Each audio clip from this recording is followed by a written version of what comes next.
In this video, I'm going to show you how to manage fixed assets in QuickBooks Desktop. So this actually involves tracking purchases, calculating depreciation, and disposing of items using the fixed asset item list or the fixed asset manager, okay? So I'm going to show you some of the things you can do to actually manage your fixed assets right now. So the first thing you have to do, of course, is set up asset accounts, which is inside the chart of accounts. So you want to go to list, top left, click on chart of accounts, and then in here you can go to account bottom left and click on new up at the top.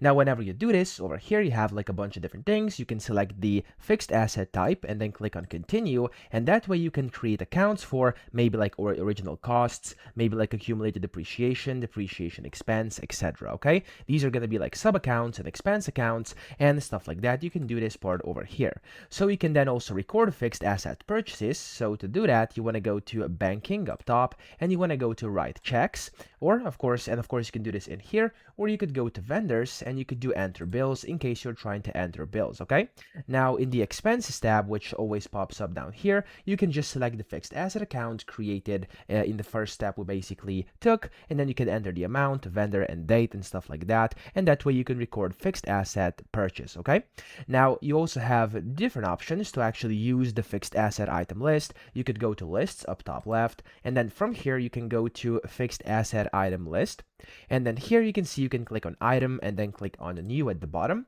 and that's going to allow you to create new items. Of course, you can manage those you already have by right clicking and clicking on edit item, and you can edit pretty much anything inside the already created items. You can add in like names, numbers, description, asset accounts, purchase details, stuff like that. So there's a bunch of different things you could do, and of course you could also dispose of fixed assets. So you could just go ahead and, for example, go back to list over here and then go to fixed asset item list, which again we're in here already.